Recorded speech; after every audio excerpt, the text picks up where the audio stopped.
Hey everyone, just a few more seconds, give a few more people some time to get online, and we'll start. Thanks for your patience.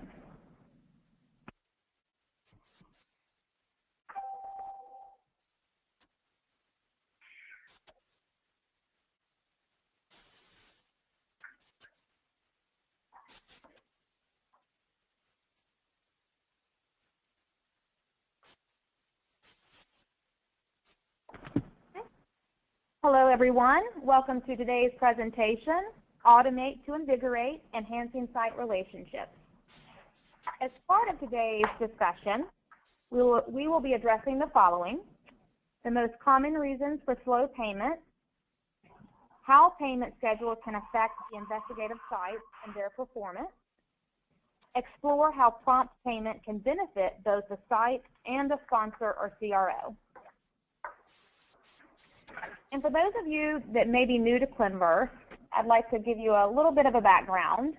Clinvar's architected the industry's first automated financial management technology solutions for clinical trials. Powered by our secure technology platform, our solutions standardize clinical trial finance and manage millions of financial transactions globally, including clinical site payments.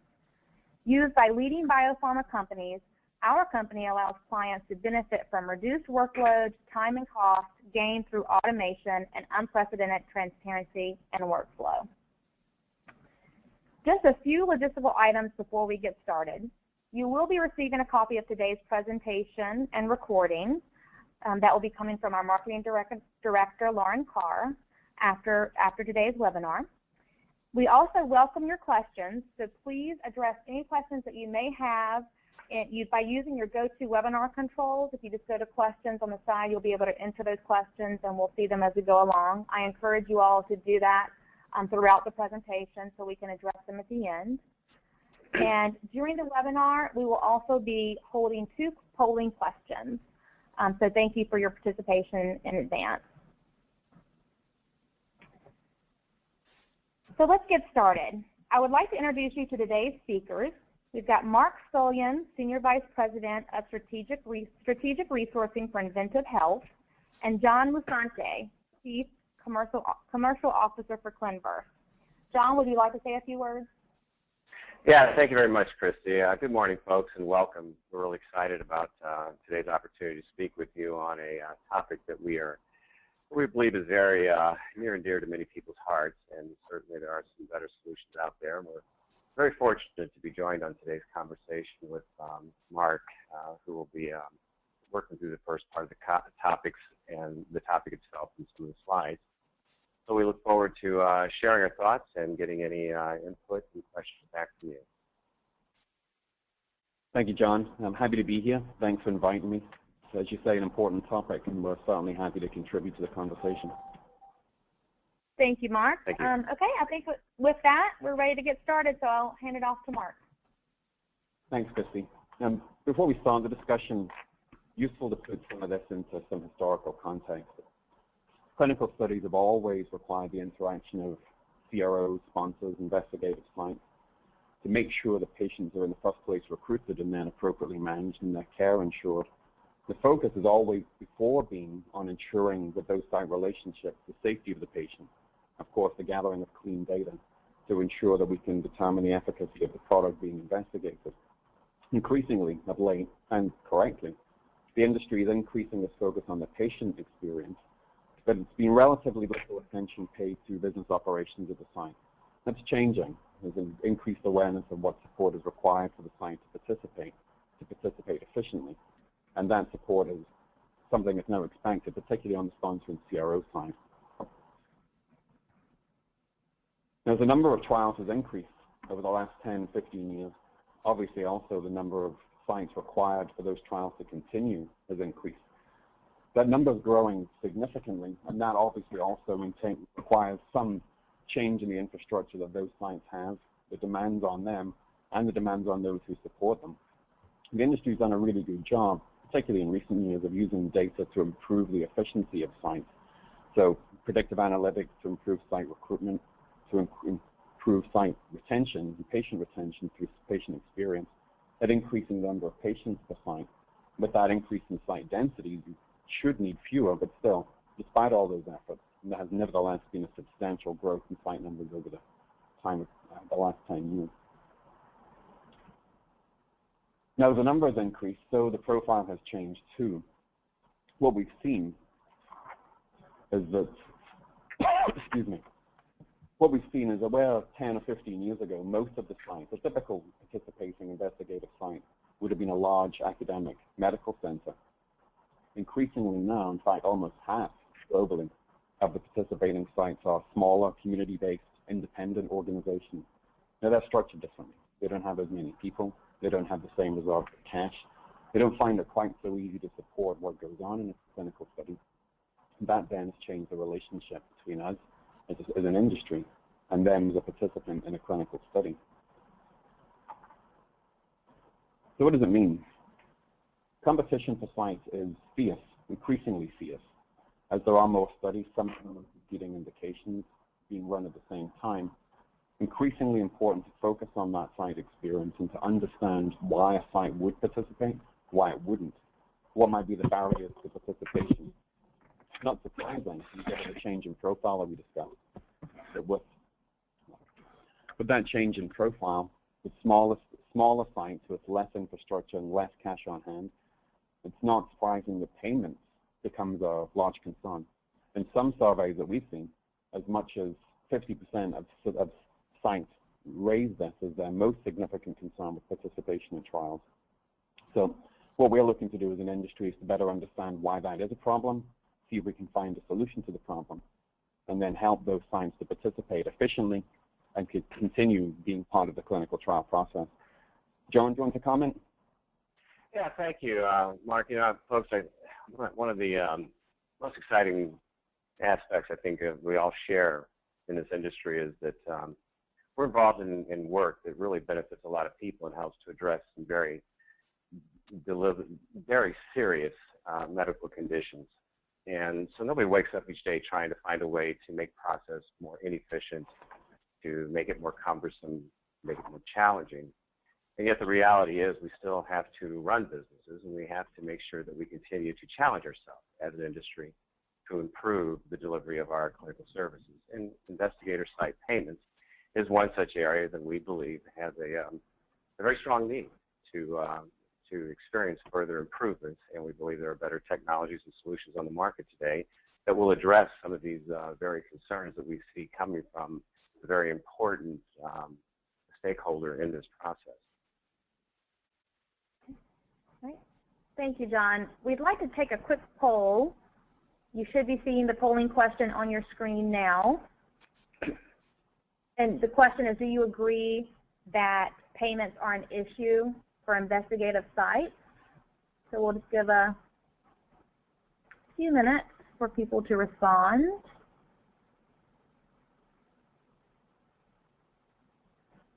Okay, I think everyone has probably had a chance to respond, so we'll go ahead and share that poll. Hit share.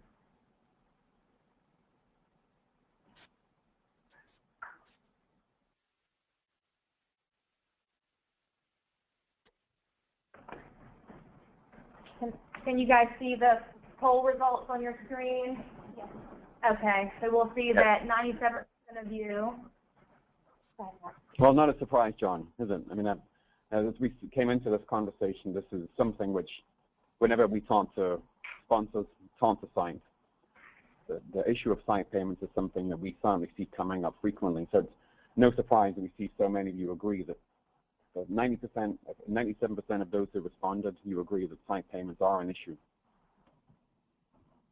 Okay, go ahead to the next screen. So what does that mean then? If this is an issue, and if, as we talked about earlier, more and more of these sites are essentially small, medium-sized enterprises with limited cash on hand, limited working capital, and smaller infrastructure to cope. When you see the graphic on the screen here that 65% in 2014 of investigative sites having less than 3 months operating cash, taking a long time to pay them can have really significantly deleterious effect on their ability to continue at all. So what's incumbent upon us, therefore, is to find efficient ways to do this to do it quickly, to do it accurately, to ensure that they continue to participate, and frankly, that they stay in business. So, John, I'll hand it to you. Thank you, Mark. Next slide, please. So, folks, a little thought when we give consideration to the reasons for slow payments. Again, as I said, nobody just wakes up and says, okay, how can I make it more difficult? But as we've watched the advances that have occurred in technology, there are better solutions available today. We're still operating in a Excel-based, very manual process. And that process takes a lot of time, a lot of effort, a lot of different departments working on the task at hand.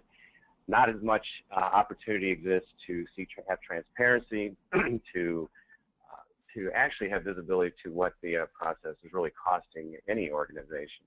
So we have the outdated procedure, we have unnecessary administration, and it results in very lengthy payment terms, which is a problem. Next slide, please.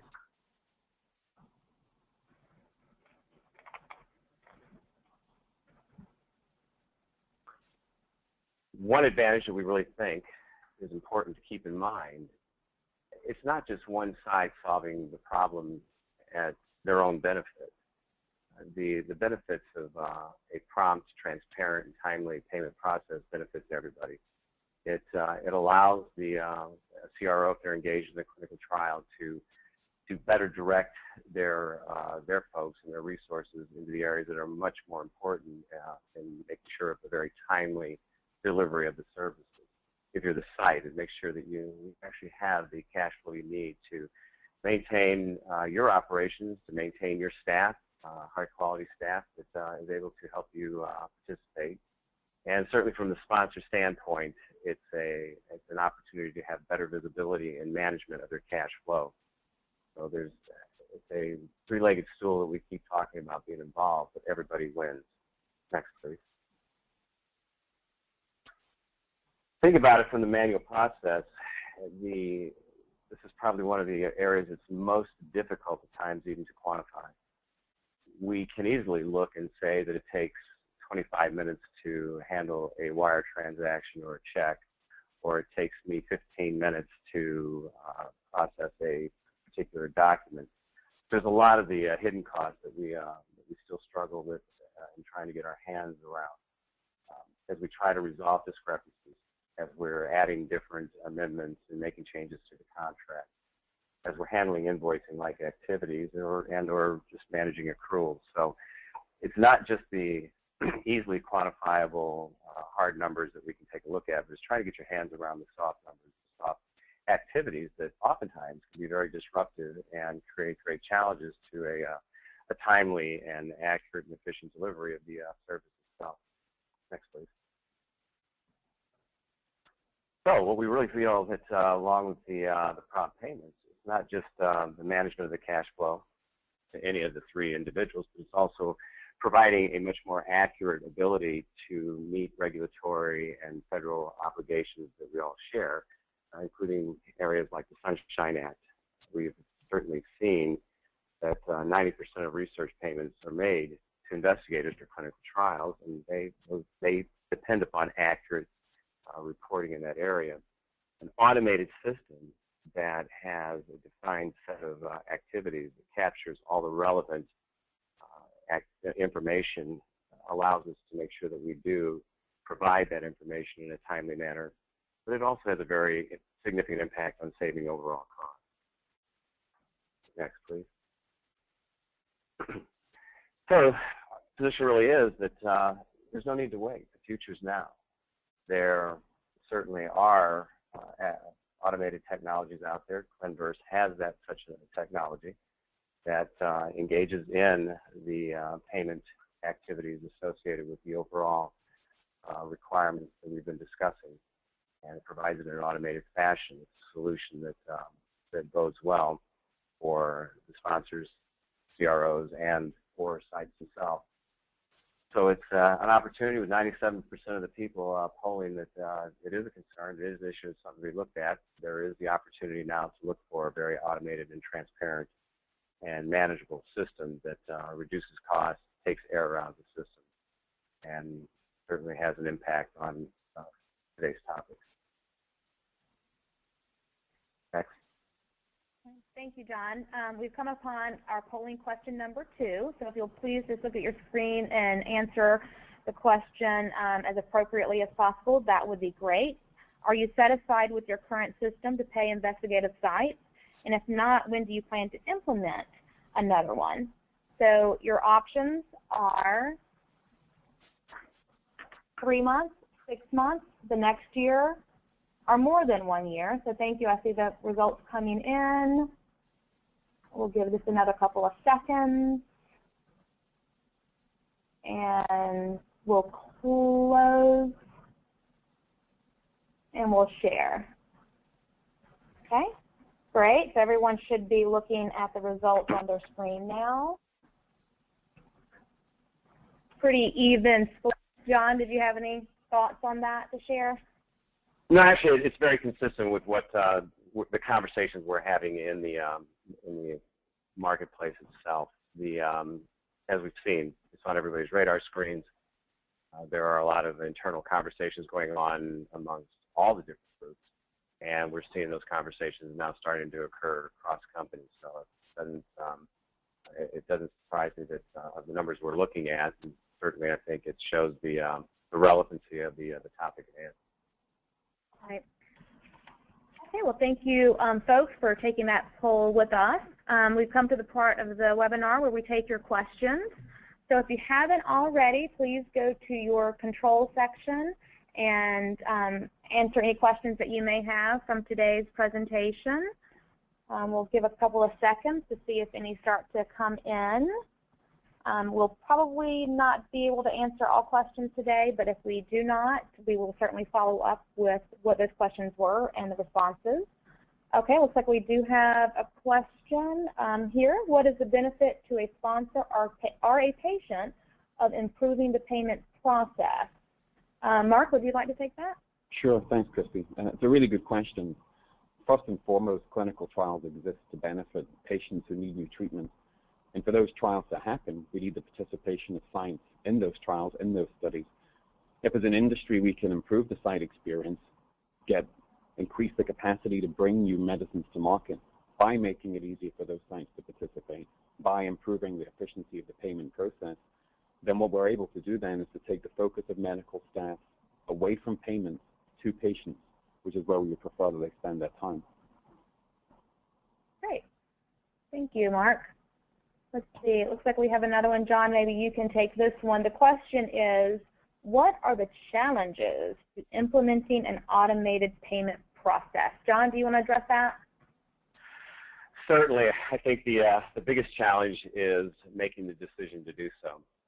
What we find is that there are processes embedded in every organization that are very difficult to change, but it has to be a recognition that you're redefining the way you do business.